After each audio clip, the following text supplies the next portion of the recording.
네 번째 25년 9월 15일 월요일 182페이지 태백산맥 조계산 순막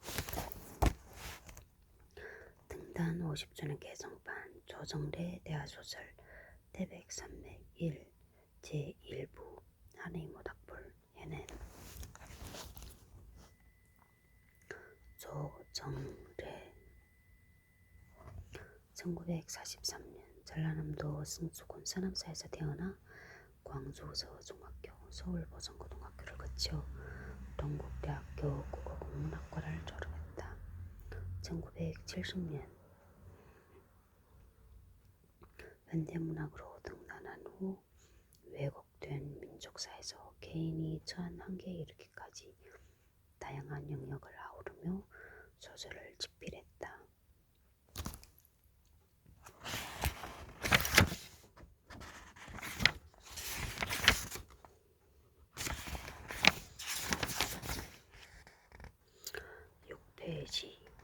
이판서문 1994년 10월 22일로 소설 태백산맥이 완간된 지 만 5년이 되었다.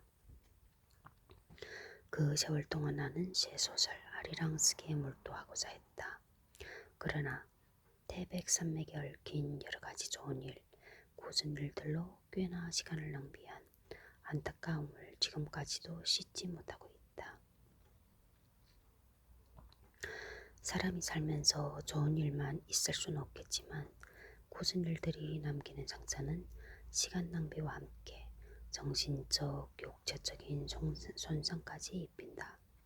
사람에 대한 실망과 사람에 대한 회의, 그러나 그것마저 삶의 피할 수 없는 내용으로 받아들이며 소설의 자양으로 소화하려고 애썼다. 인간의 역사 위에 분명 훌륭한 사람들은 존재했었고 소설은 어찌할 수 없이 인간 긍정의 작업이니까. 한 아이를 놓고 두 여자가 서로 자기가 어머니라고 법정에서 다투게 되었다. 두 여자의 주장이 너무 팽팽해 법관은 판결을 내릴 수가 없었다. 고심하던 법관은 마침내 아이를 똑같이 갈라가시라고 했다.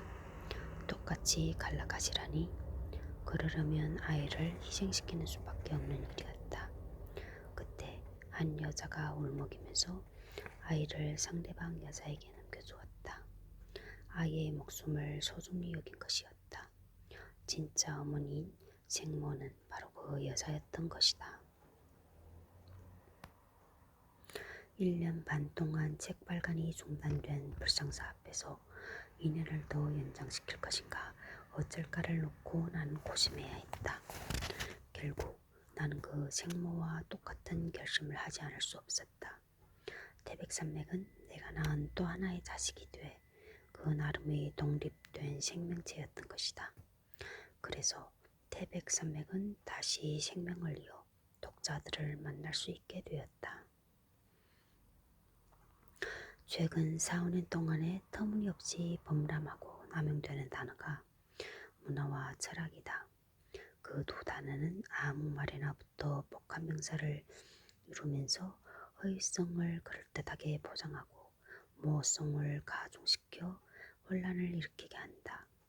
출판 문화라는 말도 그 중의 하나이다. 말의 진실성과 분명성을 저버리는 그 추상적인 단어들이 유행하고 있는 우리 사회 현상은 무엇을 뜻하고 있는가? 그런 모호한 지장을 즐기는 사회 심리는 무엇일까? 태백산맥은 새 출판사에서 제2판을 발간하게 되었다. 표지로 새로 하고 내용 조판도 새로 하여 새 모습으로 독자들을 만나게 되어 기쁘다. 문장도 좀 손질하고 싶은 욕심이 있었지만 새 작품 아리랑을 쓰는 시간을 쪼개낼 수가 없어서 뒤로 미루기로 했다. 아리랑과 더불어 태백산맥이 해냄 출판사를 통해 독자들과 행복한 만남을 갖기를 빈다. 10권의 책을 새로 만드느라 애쓰신 해냄 가족 여러분들의 노고에 감사드린다. 1995년 1월 3일赵廷来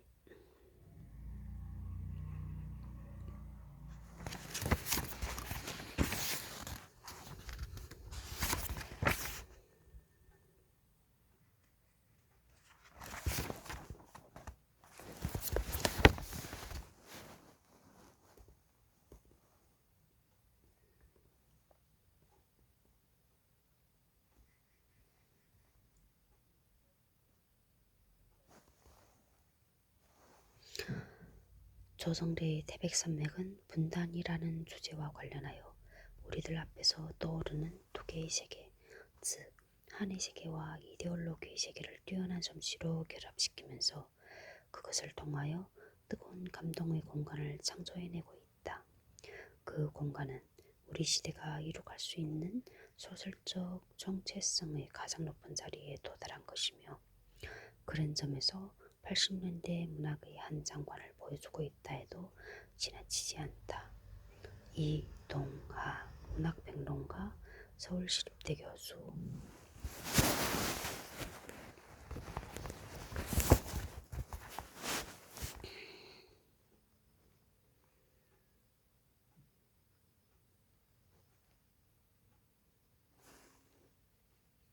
(182페이지) 태백산맥.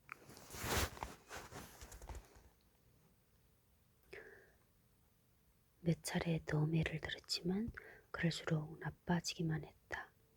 영무칠은 작은 아들을 버린 자식 취급하기로 해버렸다.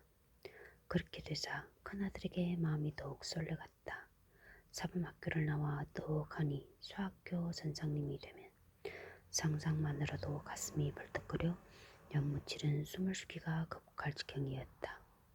선장님 아버지가 되어 대접도 받고 그 지긋지긋한 고생에서도 벗어나고 영무칠의 달리던 꿈은 끝이 없이 펼쳐져 나갔다. 그의 생각은 오로지 두 가지에 집착해 있었다. 사람으로서 그 신분이 달라져야 한다는 것과 장사를 통해서 갖게 된 돈의 효능에 대한 신뢰였다. 그것을 큰아들이 한꺼번에 해결하게 될 것이라고 그는 철석같이 믿고 있었다. 영무칠이 세상을 떠난 것은 큰아들이 사범학교를 졸업한 그 다음 해였다. 그는 눈가장자리에 지저분하게 눈곱이 끼어 1년 내내 비실비실하더니 죽은 것이다.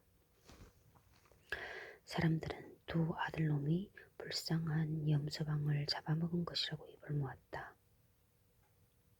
큰아들은 사범학교를 좋은 성적으로 나오고도 선생을 마다하고 농사일을 시작했고, 완전히 주먹패가 되어버린 작은아들은 설교 아래 선창에서 칼부림을 해 일본 선원을 찔러 죽이고 도망친 사건이 터진 것이다. 이놈아, 네가 행여그리 못쓰게 변할 줄은. 영무칠이 큰아들의 손목을 들어잡고 마지막으로 한 말이었다. 이놈아, 네가 아버지 가슴에 못을 쳐도 대못을 친겨. 아버지가 어째서 요리 일찍 죽었분지 니는 알겠제? 인자라도 안 늦었은께 아버지 하늘 부려주려면 싸게 선상질을 해요. 그러면 아버지도 조선길을 편히 가실겨. 이 애미 말 알아듣겠냐? 호산댁은 큰아들을 마구 흔들리며 울부짖듯 했다. 염장진이 자식된 도리로 할 수 있었던 일은 장가를 가는 것까지였다. 그는 전혀 내색을 하지 않았지만 사상 문제로 의심받아 발령이 보류된 상태였다. 의무복무가 저절로 없어져 버린 그 조처를 그는 오히려 좋은 기회로 받아들였다. 농사를 짓기로 결심을 했지만 염장진은 손바닥만 한 땅떼기도 없는 형편이었다. 김범우의 아버지 김사용을 찾아가기로 했다. 염장진은 일본 군국주의 정신을 주입하는 선생 노릇을 차마 할 수 없어 농사를 짓기로 결심했다는 요지 말을 김사용 앞에 무릎 꿇고 앉아 정연하게 해나갔다. 저에게 농사 지을 땅을 좀 빌려주시기 바랍니다. 지금 농사를 짓고 있는 전답을 말하는 것이 아닙니다. 제가 그런 땅을 얻고자 하면 다른 소작인들이 피해를 보게 됩니다. 그러니까 개간을 해서 농사 지을 수 있는 땅을 빌려주시라는 겁니다. 김사용은 단정히 굴러앉아 말하고 있는 염장진을 물끄러미 바라보고 있었다. 그 눈길이 거지없이 따뜻했고 입가에는 조용한 웃음이 어려 있었다.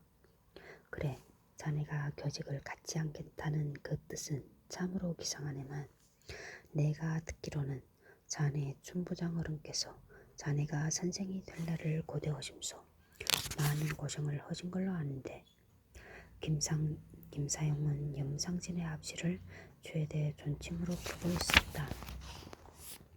예, 아버님은 물론 서운해하실 것입니다.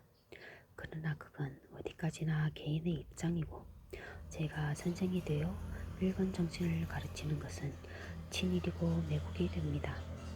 어허, 자네가 어느새. 김사용은 놀라워하며 자리를 곧이 앉았다. 작은 아들 범우와 수학교 측부터 절친하게 지내오고 있고 특히 독립운동에 몸바치고 있는 장남 범준이를 흠모하는 기특한 소년으로만 알고 있었던 염상진이 어느새 주견이 반듯한 성인으로 정상에 있음은 자기 자식의 면모를 보는 듯 흐뭇하고 대견했다. 개인이 나만이 부모일 때 니테의 명분을 따라 행동하자면 그 아픔이 얼마나 크겠는가. 김사용은 침통한 표정으로 방바닥을 내려다본 채 혼잣말처럼 낮게 말하고 있었다. 일찍이 그 총명과 사람됨을 눈여겨보아한 터이지만 역시 염상진은 예사 젊은이가 아니라 싶었던 것이다. 자네의 그런 큰 결단 앞에 내 어찌 땅되기 내놓기를 주저하겠는가. 자네가 필요한 만큼 개간을 할 수 있는 만큼 쓰도록 하줌세. 큰아들 범준이가 만주벌판 그 어딘가에서 하고 있는 고생이 결코 헛되지 않은 것이라고 생각하며 김사용은 흔쾌하게 말했다. 어르신 고맙습니다.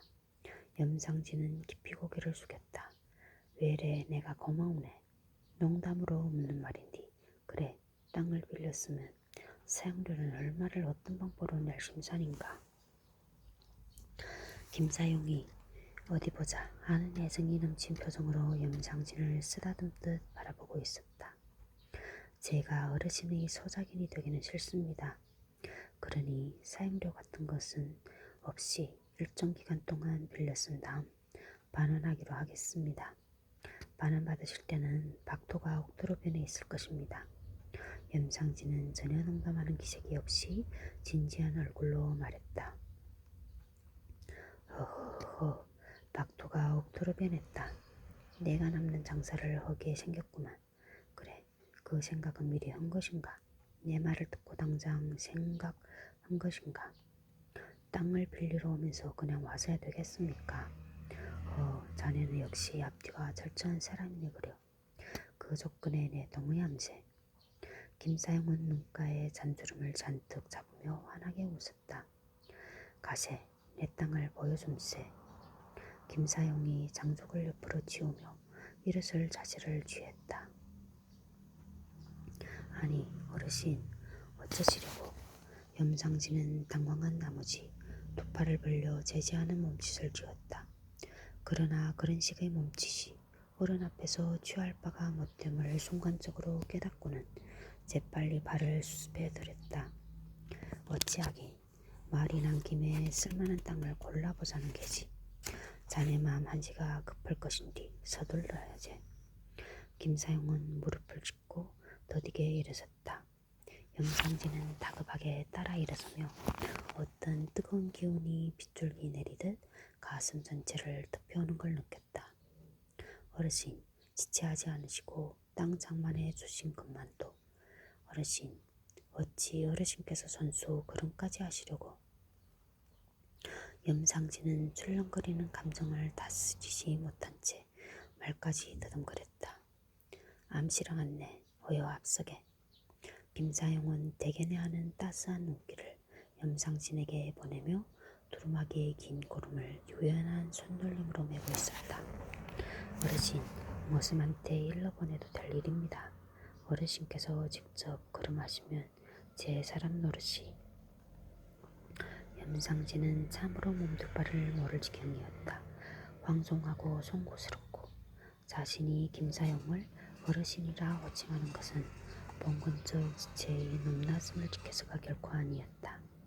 진정으로 존경할 수 있는 어른으로서 우러르는 선배와 신뢰하는 친구의 부친으로서 더 이상의 존칭이 없었기 때문이다. 어르신보다 더 높은 호칭이 있었더라면 염상진은 서슴없이 그것을 택했을 것이다. 괴념치 말게. 자네는 다 받아놓은 밥상을 마다하고 시작하는 일인데 내 한 행보 걸음이 뭐 그리 대단한 것인가. 가세.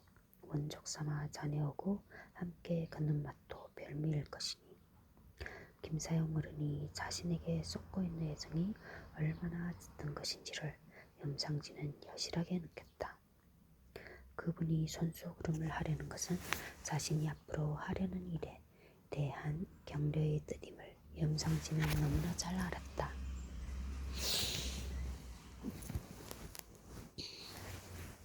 제석선의 북쪽 줄기인 거선봉 아래까지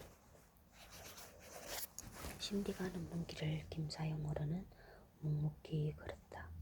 염상진은 두어 발짝 뒤처져 걸으며 여러 갈피의 생각들을 질정 없이 떠올렸다가 버리고는 했다.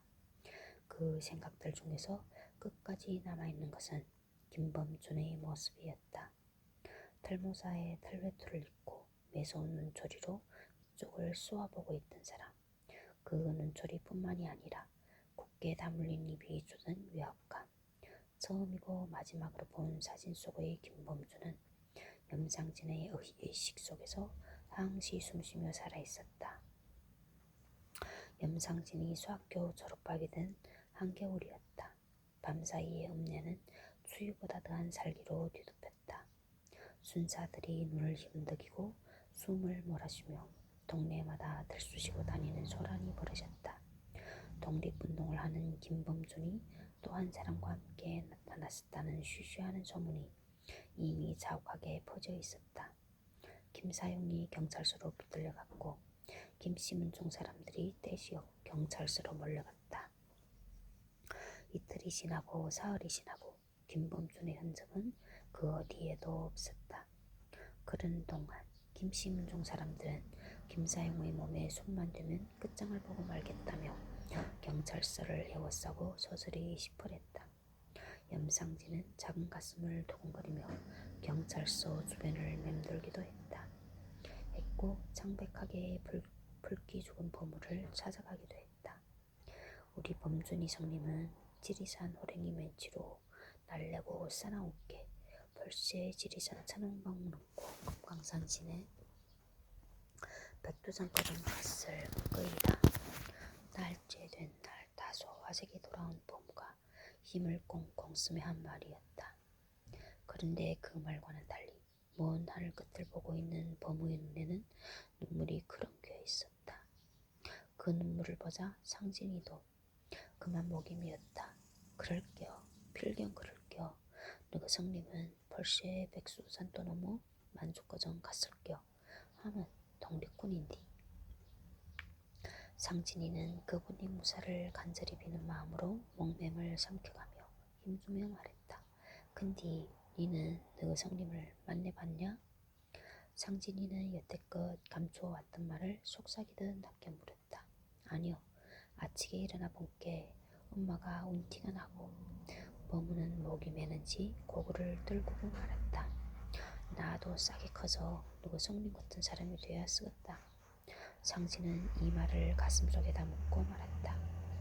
상진이가 두 학년이나 차이가 나는 범우와 가까이 지내게 된 것은 바로 김범준 때문이었다. 독립운동을 한다는 것이라.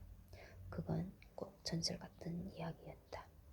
그런 형을 가진 범우가 너무나 부럽고 범우와 가까이 지내는 것만으로도 영광스러웠다. 그런데 먼 땅 만주에만 있을 줄 알았던 그 사람이 보이지 않는 바람처럼 나타났다가 사라진 것이다. 상진은 그분이 무사하기를 밤마다 얼마나 간절하게 비르는지 모른다. 어머니가 장독대 삼신 할매한테 비는 것을 흉내내어 간절하게 빌다가 깜빡 잠이 들었고 잠이 들며 오래 꿈을 꾸었다. 비는 마음과는 반대로 꿈에는 꼭 그분이 잡히는 것이었다. 한 번만이라도 그분이 잡히지 않는 꿈을 꾸려고 용을 썼지만 허사였다. 꿈은 생시와는 반대라니까 어른들의 말을 상기하며 안타까움을 달랠 수밖에 없었다. 그런데 김사용은 풀려나기는커녕 순천 경찰서로 넘겨진다는 소문이 퍼졌다. 그 소문과 함께 읍내에는 심상치 않은 기운이 감돌기 시작했다. 사람들은 선언하듯 눈씩 모여 수군거리기 시작했고, 다음 날이 저물기 전에 읍내에는 새로운 소문이 퍼져나갔다. 김사용을 순천으로 넘기기만 하면 자동차로 가면 소와 다리를 끊어버릴 것이고 기차로 가면 절교를 끊을 것이라고 했다. 벌교 사람을 타지에 넘기기만 하면 벌교 주먹 본때를 보여 일본 놈씨를 말리고 말 것이다.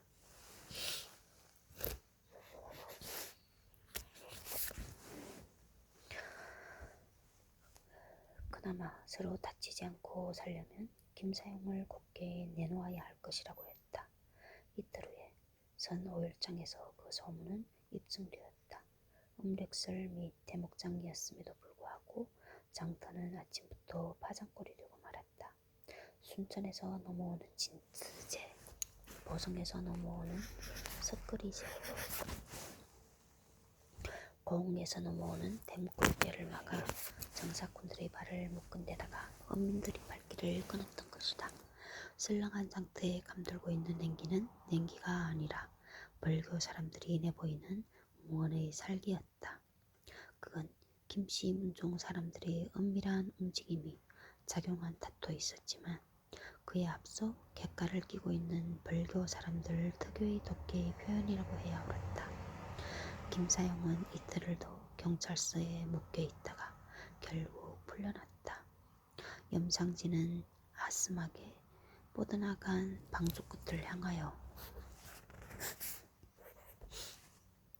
와 목청껏 소리치며 달리고 싶을 만큼 기쁘고 눈물겨웠다. 설날 아침 햇살이 퍼지기를 기다려 세배를 하러 갔다. 상진이 세배를 마치고 얌전하게 무릎을 꿇고 앉자 인자한 웃음을 머금은 김사용이 마고자습을 들춰 조끼 주머니에서 돈을 꺼냈다. 우리 상진이 금년에도 건강하고 공부 잘해야 쓴다. 김사용이 그렇게 말하며 세뱃돈을 내밀었다. 저 돈보담도 지한테 한 가지 소원이 있는데요.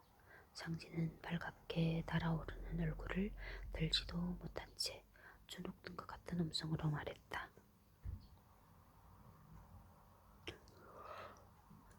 소원이 뭘꼬? 김사용이 약간 의외라는 표정으로 되묻고는 그래, 상진이 소원이 뭘꼬?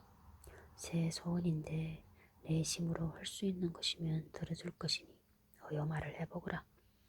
어려워하는 어린 것의 마음을 헤아리며 선선하게 말했다. 저 범준이 성님, 아니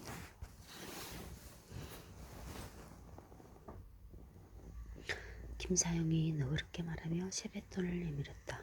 저 돈보담도 지한테 한 가지 소원이 있는데요.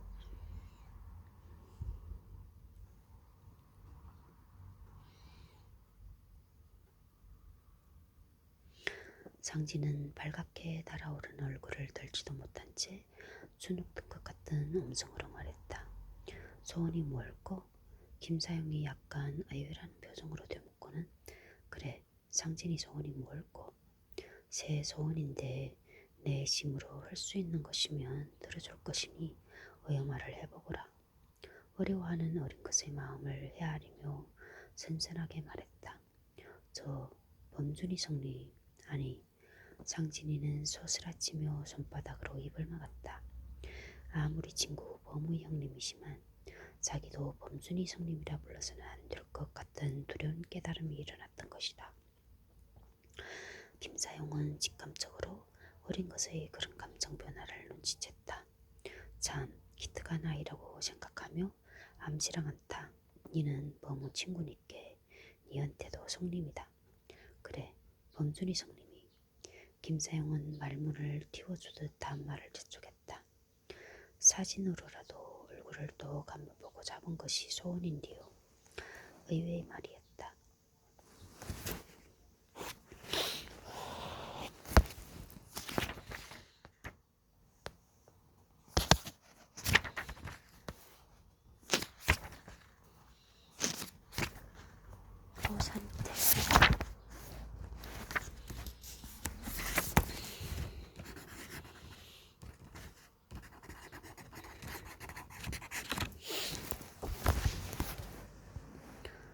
어린 것은 이제 고개를 똑바로 들어 김사용을 마주 쳐다보고 있었다. 그 눈에 어린이답지 않은 결의가 서려 있음을 김사용은 보았다. 그건 그날에 대한 소년의 티없는 존경심이기도 했다. 요 돈 문 좀 챙겨놓거라. 네 소원 풀어줄 테니께. 거울이가 매콤해지는 걸 느끼며 김사용은 자리에서 일어섰다. 김사용이 안방으로 건너갔다. 그때까지 눈을 말똥거리며 조용히 앉아있던 부모가 입을 열었다. 성, 뜬금없이 외아버지한테 고른 소리 먼저 하는겨? 그 퉁명스러운 목소리에는 자기에게 먼저 말하지 않았다는 불만이 서려 있었다.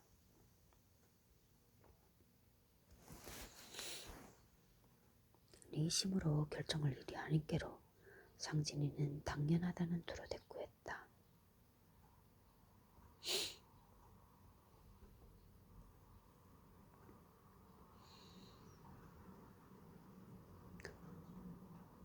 그런 상진이는 범우에게로 눈길조차 돌리지 않고 방바닥만 내려다보고 있었다. 치, 성은 언제 고지 맘대로 오는 게 질못써. 범우는 볼멘 소리를 냈다. 상진이는 아무 대꾸가 없이 그대로 앉아 있었다. 그때 사진을 감추듯 손바닥 안으로 감싸 잡은 김사용이 들어왔다. 상진이는 반사적으로 허리가 쭉 곧아지는 긴장을 느꼈다. 여기 있다. 여보거라. 김사용이 선 채 사진을 내밀었고 상반신 사진을 받아든 상진이는 숨길이 묻는 것을 느꼈다. 사진 속의 매서운 눈초리가 일시에 그를 압도해왔던 것이다. 경사가 지긴 했어도 이만하면 밭을 읽을 순 있을 것이니 자네 맘에 드는 쪽으로 개간을 해서 쓰도록 하게. 김사용은 이미 밭으로 쓰여지고 있는 그 위쪽의 산등성이를 손가락 끝으로 넓게 가리켰다. 경사라고 해야 10도가 넘을 것 같지 않았고 나무라고 해야 다복소리 듬성듬성 박힌 정도였다. 떼장을 떼어내고 나면 그대로 밭구실을 해낼 수 있을 만큼 좋은 입지 조건을 갖추고 있었다. 그건 김사용 어른의 배려임을 염상진은 직감했다. 어르신, 이 땅은 몇 명만 농업을 사면 금세 농토화시킬 수 있는 땅 아닙니까? 제가 말씀드린 것은 이런 과분한 땅이 아닙니다. 그분의 배려는 표현이 가능하지 않을 정도로 감사한 것이었지만 염상진은 진정 그분에게 배가 되고 싶지는 않았다. 자신이 원했던 땅은 경사가 심한 곳에 있는 돌토성리의 그야말로 박토였다. 버린다 해도 별로 아까울 것이 없을 정도의 땅을 개간해서 농사를 짓다가 반환하고자 했던 것이다.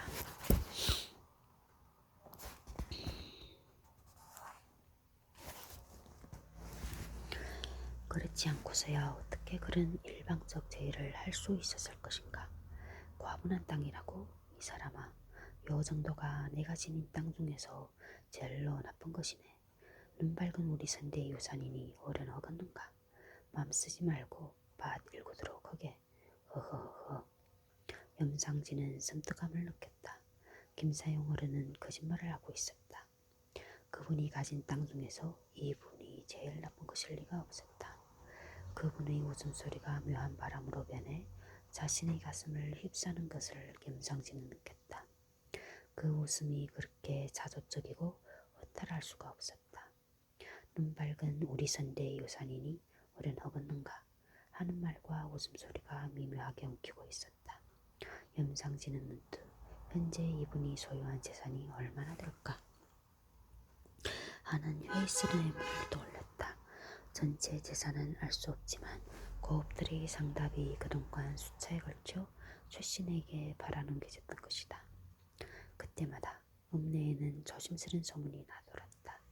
또 일본에 이사를 했다는 것이었고 큰아들로 김사영은 끝내 집안을 망치고 말 것이라는 거였다. 자네 앞으로 신중해야 하네. 젊은 뜻 세우는 거야 장하고 고마운 일이네만 급하다고 뜨거운 물 식히지 않고 마실 수는 없는 법이니까. 세상이 날로 악하고 독하게 변해가고 있네. 김사영 어른은 드넓게 펼쳐져 나간 곱들력을 바라본 채 뒷짐을 지고 서서 나직하고 느린 어조로 말했다.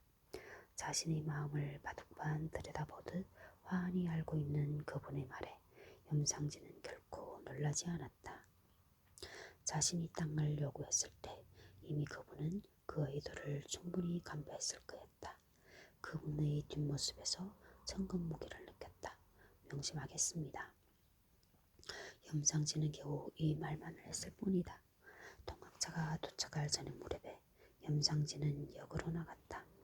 김범우를 만나기 위해서였다. 또 상의 한마디 없이 결정했는가. 염상진의 결론만 추린 이야기를 듣고 난 김범우의 첫말이었다. 그러나 말과는 달리 그는 조용하게 웃음을 띠며 고개를 끄덕이고 있었다. 의논해도 같은 결론일 바에야 한시라도 시간을 벌어야지. 염상진이 김범우의 어깨를 살짝 치며 씩 웃었다.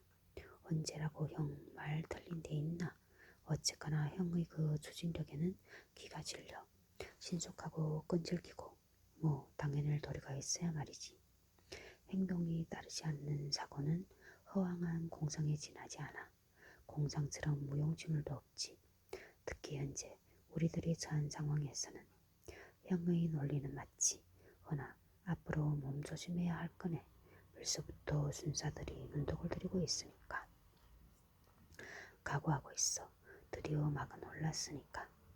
그때까지만 해도 두 사람은 오정 이상의 이념 세계를 함께 걸어가고 있었다. 그들은 러시아 혁명에 관한 책들을 거의 빼놓지 않고 탐독했던 것이고 여기서 잃어버린 나라의 독립의 길을 찾으려고 했다. 그들의 그런 뜻 모아짐은 당시 학생들 사이에 번져가던 유행적 독서 성향과는 달리 구체적인 사표가 있었다. 김범준이었다. 그러나 사회주의 서적을 접하는 데 있어서 두 사람 사이에는 어찌할 수 없는 인식의 차이가 내재해 있었다. 김범우는 지주의 아들로서 소장농들의 헐벗고 꿈소리는 비참한 생활에 대하여 자책과 죄의식을 느끼고 인간다운 삶을 영위할 수 있는 이상적 평등사회를 이룩하려면 필연적으로 봉건 계급 제도를 없애야 한다는 인식의 기둥을 세우기 시작했다.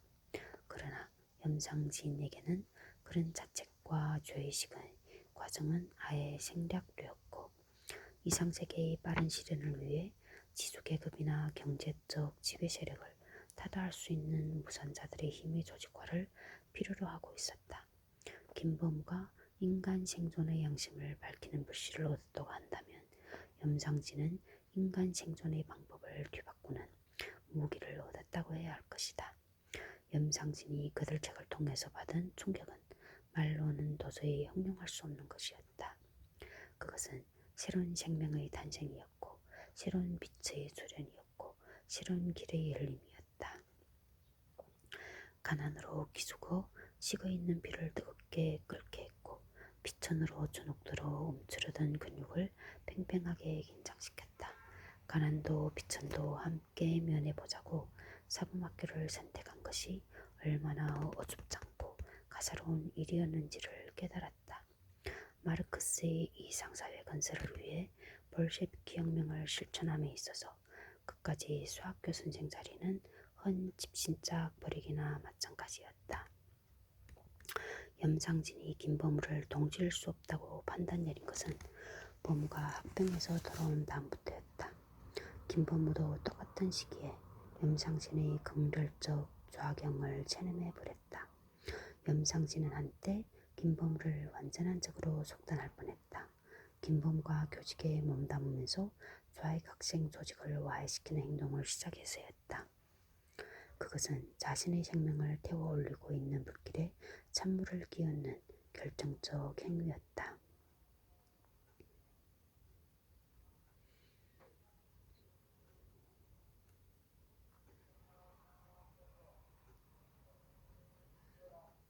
그건 재고의 여지가 없는 정면 도전이었다.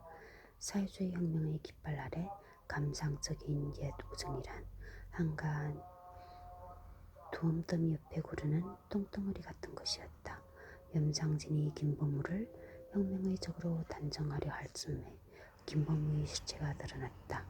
백범 김구식의 민족주의 통일 노선을 김범우는 실현시키고자 하고 있었다.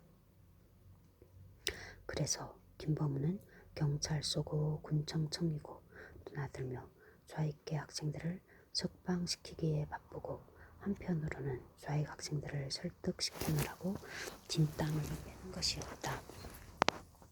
염상진은 그런 김범우를 골똘히 생각해 보았다. 그가 했던 민족의 발견이라는 말이 떠올랐다. 꽤는 그 의미가 넓고 깊은 말이라 싶었다. 민족, 그건 모태와 같은 것이고 음성적으로도 어머니를 부를 때처럼 정겨운 슬픔을 담고 있다. 그것을 발견해야 한다는 것은 소중한 말이다. 그러나 그건 일제하에서나 생기가 되는 말인 것이다. 이미 반도 땅은 해방을 맞았고 새로운 나라를 세우기 위한 투쟁이 전개되고 있는 것이다. 그가 지향하는 바나 행동하는 것은 그 나름으로 일관성과 순수성을 지니고 있었다. 그는 사회주의 혁명의 동지도 아니었고 적도 아니었다. 그렇다고 자본주의 동지도 아니고 적도 아니었다. 민족이라는 이름을 내걸고 있었지만 그건 또 다른 주인을 볼 수 없었다.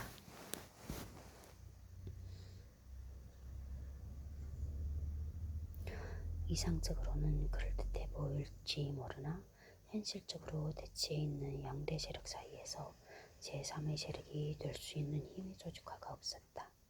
그의 생각은 환상이고 몽상이었다. 그리고 그건 그의 한계였다.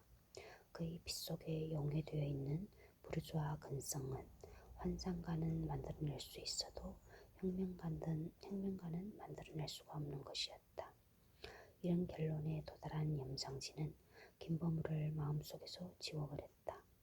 혼자 민족의 발견이나 만이하게 방치해두면 이쪽에도 다소의 이익을 주는 셈이기 때문이었다. 음례를 점령하기 전날 밤 굳이 김범우를 찾아가 피신하라고 일렀던 것도 그의 민족 발견을 위한 행위 때문이었다. 그가 얌전하게 선생 노릇만 했더라면 그런 사전 조치는 필요하지 않았을 것이다. 그런데 그는 분명 정치 세력의 틈바구니에서 움직여 자기 존재를 드러냈고 그의 행위는 자칫 오해받을 위험성을 띠고 있었다. 그가 무턱대고 순천바닥에 나갔다가 누군가 그를 오해하고 있던 혁명군에게 체포되면 영락없이 곤욕을 치를 것이었다. 그리고 벌교 바닥에서라고 그런 일이 일어나지 않는다는 보장이 없었다. 그가 체포되어 자신의 앞에 끌려오는 꼴을 보고 싶지가 않았다. 더구나 체포해온 부하에게 그의 무죄를 해명해야 하는 옹색스런 입장에 처하고 싶지도 않았다. 미리 피신시키는 것이 우정 때문이 아니라는 말을 김범우는 전혀 이해하지 못했다. 그는 그 이유를 알고 싶어 했지만 굳이 말할 필요를 느끼지 않았다. 김사용 어른을 인민재판의 단장에 세웠던 것은 두 가지 목적에서였다. 먼저 지주인 그분을 보호하는데 떳떳한 명분을 세우고자 함이었고 다음은 다른 지주들을 처단하는 데 확실한 기준을 세우고자 함이었다.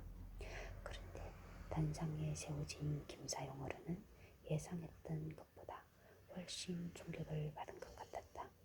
그분은 핏기가 신 창백한 얼굴로 재판이 끝날 때까지 찡그리듯 눈을 꼭 감고 꼿꼿하게 서 있었다. 재판이 끝나고 단상을 내려올 때 머슴이 부축을 하긴 했지만 그분은 여전히 눈을 꼭 감고